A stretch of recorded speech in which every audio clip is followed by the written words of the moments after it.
విశ్రాంత ఐపీఎస్ అధికారి ఏబి వెంకటేశ్వరరావు గారి విషయంలో, అలాగే జాస్తి కృష్ణకిషోర్ గారి విషయంలో విశ్రాంత ఐఏఎస్ అయినటువంటి ప్రవీణ్ ప్రకాష్ ఆయన పశ్చాత్తాపం వ్యక్తం చేసినట్లుగా, వారిద్దరికీ బహిరంగ క్షమాపణ చెప్పినట్లుగా.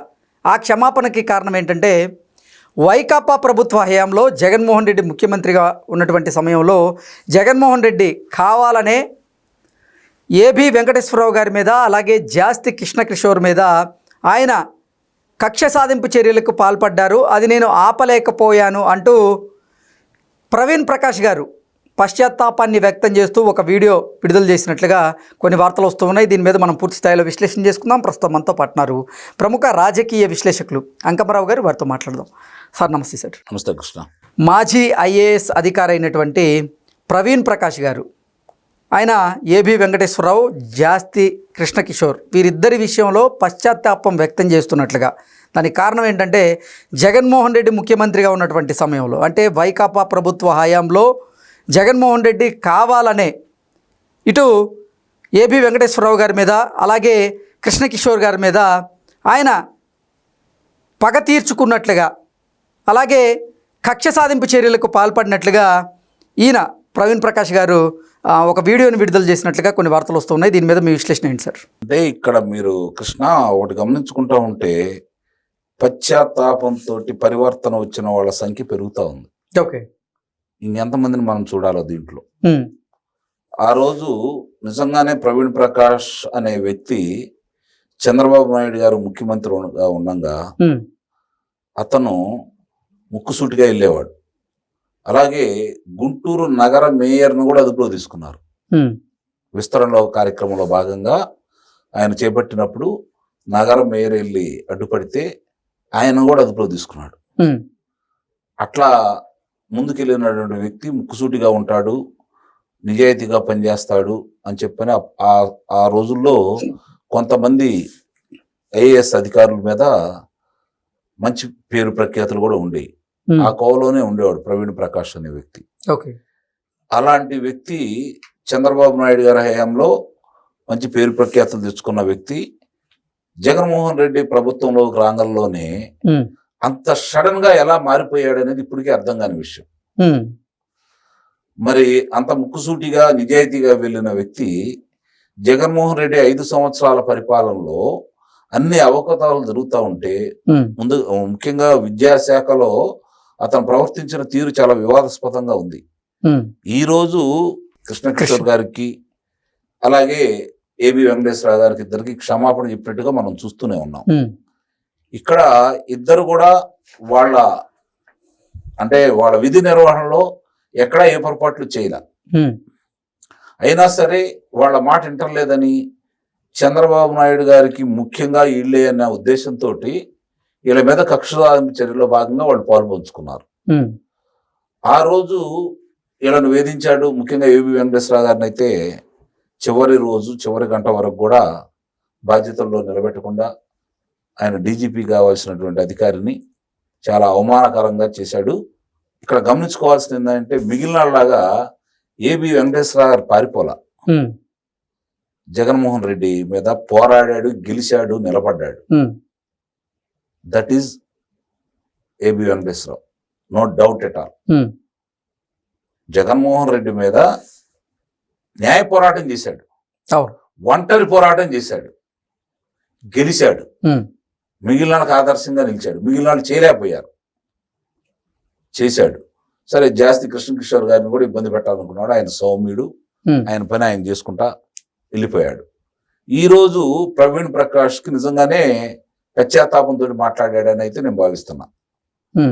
ఇది క్రమం పెరుగుతూ ఉంది. కారణం ఏంటంటే, కూటమి ప్రభుత్వం చంద్రబాబు నాయుడు గారు ముఖ్యమంత్రిగా సాప కింద నీరల్లి ఆనాటి కార్యక్రమాలన్నీ ఒక్కోటి వెలుగు చూపుతా ఉన్నాయి.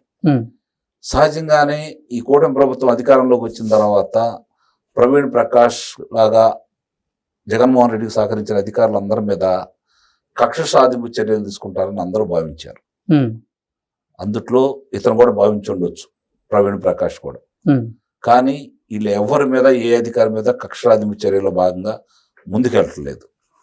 విచారణలో భాగంగా ఒకటి రెండు అధికారుల్ని పిలిపించుకుంటున్నారు, సస్పెన్స్ లో పెట్టారే తప్ప వాళ్ళ మీద ఇప్పటివరకు తీవ్రమైన చర్యలు అంటే ఏమి చేయలే. అది ప్రభుత్వ పాలసీ ప్రకారం వెళ్తున్నారు వీళ్ళు. ఒక విషయాన్ని బయట తీసుకొస్తున్నారు, అవి వాస్తవాలు తెలిస్తే, వాస్తవాలు ఫలానాడు తప్పు చేశారని వీళ్ళకి తెలిసిన తర్వాత దాని మీద విచారణ జరుపుతున్నారు. అయినా సరే తీవ్రమైన చర్యలు ఎవరి మీద ఇంతవరకు తీసుకోవాల. ఈ వ్యత్యాసం ప్రవీణ్ ప్రకాష్కి తెలియదైతే ఏం కాదు, కానీ ఇప్పుడు ప్రత్యక్షంగా కూడా చూస్తున్నాడు ఆయన. కాబట్టే మనం తప్పు చేసామేమో, నిజంగా ఆ రోజు మనం ఇలా చేయకుండా ఉంటే బాగుండేదేమో అనే అభిప్రాయానికి వచ్చేసి అతని మనసులోని భావాలు ఈరోజు ఈ విధంగా బయట పెడుతున్నాడని అయితే నేను భావిస్తాను. నేను అప్పుడు అధికారిగా ఉండి కూడా ఏం చేయలేకపోయాను, జగన్మోహన్ రెడ్డికి నచ్చజెప్పేటువంటి ప్రయత్నం చేసినప్పటికీ వాళ్ళు విన్నటువంటి దాఖలాలు లేవన్నట్టుగా ఆ వీడియోలో ఆ సారాంశం వచ్చేలాగా ఆయన మాట్లాడారు. ఎలా చూడాలంటారు సార్? ఒక రకంగా మాట అతను అనుంటే సాహసం కిందే లెక్క. ఆ రోజు ఓకే, జగన్మోహన్ రెడ్డికి అంటే అధికారుల్లో ముందుండి నడిపించిన వ్యక్తి ఇతను. చివరికి ఎల్వి సుబ్రహ్మణ్యం గారు లాంటి వాళ్ళ వ్యక్తిని కూడా ఆయన సస్పెన్షన్ పక్క తప్పించిన విధానం మనకు తెలుసు. అంటే ఈయన ద్వారా జగన్మోహన్ రెడ్డి చేయించుకున్నాడు, ఆయన సంగతి మర్చిపోయాడు ఈయన. అంటే ఇలా కొంతమంది మీద ఆ రోజు పెత్తనం చేశాడు. ఒక రకంగా సీఎంఓకి ఇతనే ప్రాముఖ్యత గల అధికారి, ఇతను ఏం చెప్తే జరిగిద్దనే అభిప్రాయం కూడా ప్రజల్లోకి వెళ్ళింది, అధికారుల్లో కూడా వెళ్ళింది. అట్లా తనకున్నటువంటి పరిధిని మించి ప్రవర్తించిన మాట కూడా వాస్తవమే. ప్రవీణ్ ప్రకాష్ గారిలో ఇప్పుడు పశ్చాత్తాపం మొదలవడానికి కారణం ఏమంటారు? అనేక రకాల కారణాలు ఉండొచ్చు. అందుట్లో వరుస ఇందాక నేను చెప్తున్నట్టు చాప కింద నీరులా ఈ కూటమి ప్రభుత్వం ఒక అంశాలన్నీ బయటకు తీసుకొస్తూ వీళ్ళందరి మీద శాఖాపరమైన చర్యలకు ఉపక్రమిస్తున్న తరుణంలో సహజంగానే అవినీతి ఆరోపణలు లేవు అతని మీద ఇప్పటివరకు. ప్రవీణ్ ప్రకాష్ సంబంధించి వేధింపులు లేదంటే ఇలా సీనియర్ అధికారుల మీద అతను కొంచెం జగన్మోహన్ రెడ్డి మాటలని దురుసుగా ప్రవర్తించాడనే అభిప్రాయం అయితే ఉందే తప్ప అతని మీద పెద్దగా అవినీతి ఆరోపణలు ఏమి పెద్దగా కనిపించట్లేదు. కానీ దోపిడీకి సంబంధించినటువంటి కొన్ని విషయాల్లో అతను చేసినా చేయకపోయినా సహకరించిన ఉదంతాలు అయితే కనపడతా ఉన్నాయి. కాబట్టి త్వరలో కూడా అవి కూడా వెలుగు చూపుతాయి. అందుట్లో ఇతని పాత్ర ఉందా లేదనేది విచారణలో బయటకు వస్తూ ఉంటది. ఆ క్రమంలో అతనిలో నిజంగానే అంటే ఇవన్నీ జరుగుతున్న ఈ పరిణామంలో ఈరోజు రాష్ట్రం ముందుకెళ్తున్న ఈ తరుణంలో గౌరవప్రదంగా రిటైర్మెంట్ తీసుకోవాల్సినటువంటి వ్యక్తి వాలంటరీ రిటైర్మెంట్ తీసుకొని అతను అది కూడా మరి అనుమతి ఇచ్చారో లేదో నాకు ఇంకా తెలియదు కరెక్ట్గా, నేను మర్చిపోయాను. మరి ఆ విధంగా అరే నేను కూడా ఇప్పుడు మిగిలిన అధికారుల్లాగా అందరికి మంచి పోస్టులు ఇచ్చారు, చాలా మంది అధికారుల మీద ఆరోపణలు ఉన్నాయి, కానీ ప్రవీణ్ ప్రకాష్ గారు విఆర్ఎస్ తీసుకొని వెళ్ళిపోయారు. మరి అది అతను గౌరవంగా వెళ్ళొచ్చు. మరి నిజంగానే అది వాళ్ళకి అన్ని రోజులు కష్టపడేది ఒక గౌరవప్రదమైన స్థానం కోసం. అవును, ఆ స్థాయి అధికారులు ఆ గౌరవం పొందకుండా ఏదో చేస్తారన్న భయం కొద్దీ ముందుగా వెళ్ళిపోయాడు ఆయన.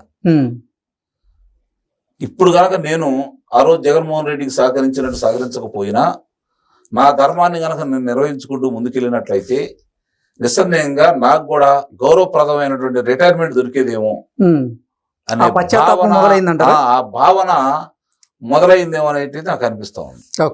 Okay sir, thank you so much. Thank you.